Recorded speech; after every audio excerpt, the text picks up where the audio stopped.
Direito notarial e registral, teoria geral. Vamos falar um pouco sobre os delegatários em relação à sua natureza jurídica e aos seus auxiliares. Como nós já havíamos informado, os delegatários eles são pessoas naturais, ou seja, pessoas físicas, com características de agente público. Por conta dessa característica, atualmente eles se cadastram no SEI, que é o cadastro específico do INSS, para realizar as suas contribuições ao órgão previdenciário. Antigamente, eles utilizavam o CNPJ para fazer essas contribuições. Já em relação ao agente público, a gente sabe que é uma pessoa física que presta serviço à administração direta ou indireta. Dessa forma, nós podemos concluir que as serventias são entes despersonalizados. Lembrando que as serventias contêm os serventuários, de forma lato sensu, que contém um titular, que é o delegatário, e seus auxiliares, também conhecidos como serventuários, de forma estrito sensu. E em relação ao agente público, nós temos os agentes políticos, que têm parcela da soberania, não é este o caso, então, do notário ou registrador. Temos o servidor público estrito sensu, e aí nesse caso temos o estatutário, que é aquele que ocupa cargo público, e eram estes que exerciam função anteriormente nas serventias. Temos os seletistas, que é aquele que exerce emprego público, que é a característica atual dos serventuários, e temos o servidor temporário. No entanto, nenhum destes se equipara ao delegatário. Depois ainda temos os militares e, por fim, temos os particulares em colaboração com o poder público, também conhecidos como agentes públicos. Eles são requisitados ou nomeados, respectivamente. Como exemplo, nós podemos citar os jurados e o juiz de paz. Temos ainda os gestores de negócios e, finalmente, os delegatários, que aí podem ser concessionários ou permissionários, e como nós já vimos, não é o caso do delegatário da atividade notarial e registral. E, finalmente, temos o delegatário de atividade notarial e registral. E, como já vimos, suas características são distintas. Essas características podem ser verificadas no artigo 3 e 4 da Lei 8935, que fala que o notário ou tabelião e oficial de registro ou registrador são profissionais do direito, dotados de fé pública, a quem é delegado o exercício da atividade notarial e de registro.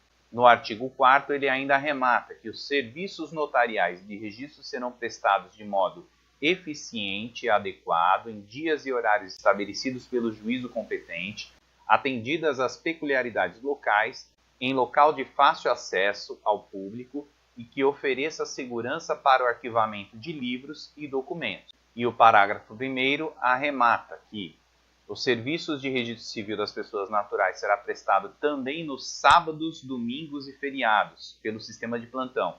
E o atendimento ao público será no mínimo de 6 horas diárias. A partir da leitura desses artigos, nós podemos tirar as características dessa delegação, que é a juridicidade, porquanto temos a necessidade de um profissional de direito, que é o bacharel de direito, salvo, claro, nos casos do artigo 15, parágrafo 2º da Lei 8935, que permite ao serventuário que tem 10 ou mais anos de ininterrupta atividade no serviço notarial ou registral em qualquer estado, poderá prestar o concurso, mesmo sem ter o bacharelado em direito. E o parágrafo 2º diz que ao concurso público poderão concorrer candidatos não bacharéis em direito que tenham completado até a data da primeira publicação do edital do concurso de provas e títulos 10 anos de exercício em serviço notarial e de registro. Ainda, como característica, temos a veracidade, que é dada pela fé pública, que garante essa fé pública na forma, no conteúdo, na técnica e na conservação dos documentos e atos realizados pelos notários e registradores. Temos ainda a perenidade, que é basicamente a vitaliciedade, porquanto essa delegação é vitalícia. Temos ainda a exclusividade, que é o princípio da unidade.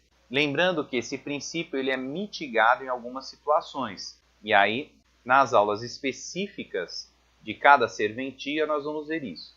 Temos a tecnicidade, porquanto, diante do fato de ser um profissional de direito, é um serviço técnico que ele realiza, e temos a operabilidade, que seria a eficiência e a adequabilidade dos serviços realizados por esse delegatário.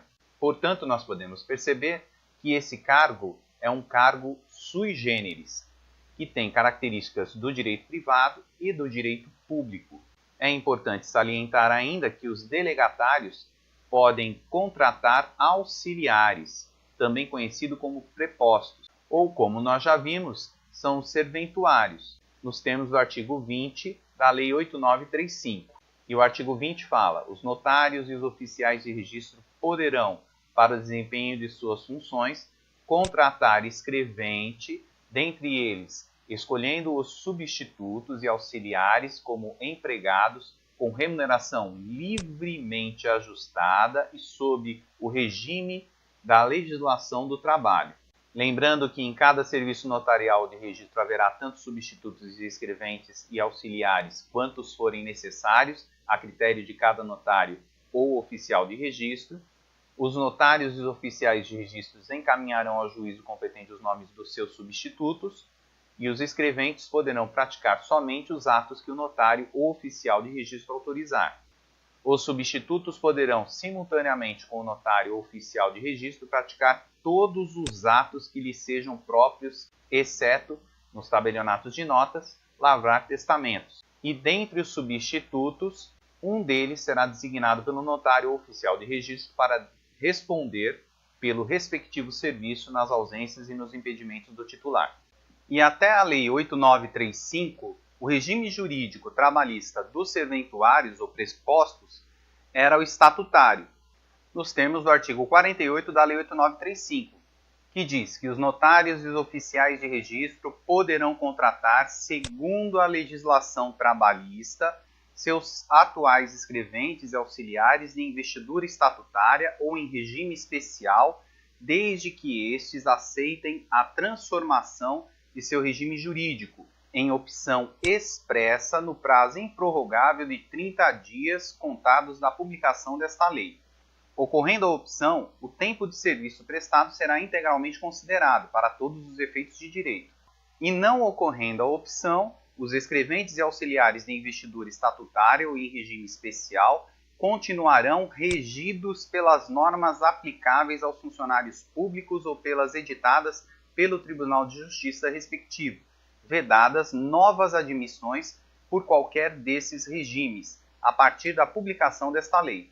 Por isso também, esses estatutários são conhecidos como não optantes, porque não optaram pela mudança do seu regime trabalhista. No entanto, a partir do advento da Lei 8935, todas as contratações relativas aos serventuários ou prepostos nas serventias deverá ser obrigatoriamente seletista, ou seja, regida pela CLT. E dentre os seletistas ou estatutários nós temos os contratados, que são os escreventes, os auxiliares e os estagiários. Temos também dentro dos seletistas os terceirizados, ou também os prestadores de serviços. São aqueles que prestam serviços auxiliares dentro do cartório, como por exemplo o contador, ou o pessoal da limpeza, dentre outros, não sendo estes diretamente contratados pelo delegatário. E conforme fica claro nesse julgado em recurso extraordinário 958-252 em repercussão geral do STF, em que o tribunal, por maioria e nos termos do voto do relator, apreciando o tema 725 da repercussão geral, deu provimento ao recurso extraordinário, firmando a seguinte tese: de que é lícita a terceirização ou qualquer outra forma de divisão do trabalho entre pessoas jurídicas distintas, independentemente do objeto social das empresas envolvidas, mantida a responsabilidade subsidiária da empresa contratante. E ainda essa ADPF 324, também de 2018, que definiu a terceirização, até mesmo da atividade fim, como lícita, onde o tribunal, por maioria, julgou procedente o pedido e firmou a seguinte tese: 1. Que que é lícita a terceirização de toda e qualquer atividade, meio ou fim, não se configurando relação de emprego entre o contratante e o empregado da contratada. Na terceirização, compete à contratante verificar a idoneidade e a capacidade econômica da terceirizada e responder subsidiariamente pelo descumprimento das normas trabalhistas, bem como das obrigações previdenciárias na forma do artigo 31 da Lei 8.212. Portanto, até que se diga o contrário, é possível a terceirização também desses serviços. No entanto, devido à especificidade do trabalho do escrevente, fica um pouco mais difícil esse tipo de situação.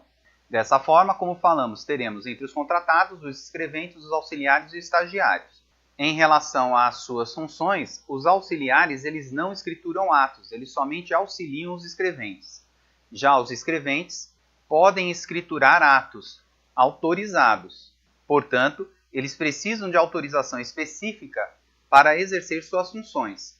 Quem determina isso é o próprio delegatário. E ainda, dentro dos escreventes, nós temos os substitutos ordinários, nos termos do artigo 20, parágrafo 4º da Lei 8.935, que acabamos de ler. Portanto, esses substitutos, ao contrário dos escreventes que têm determinadas autorizações, podem substituir o delegatário em atos de atribuição especial. E dentre os substitutos ordinários, o delegatário deverá informar ao juiz corregedor qual será o seu substituto designado, também conhecido como substituto legal, nos termos do artigo 20, parágrafo 5º da Lei 8.935.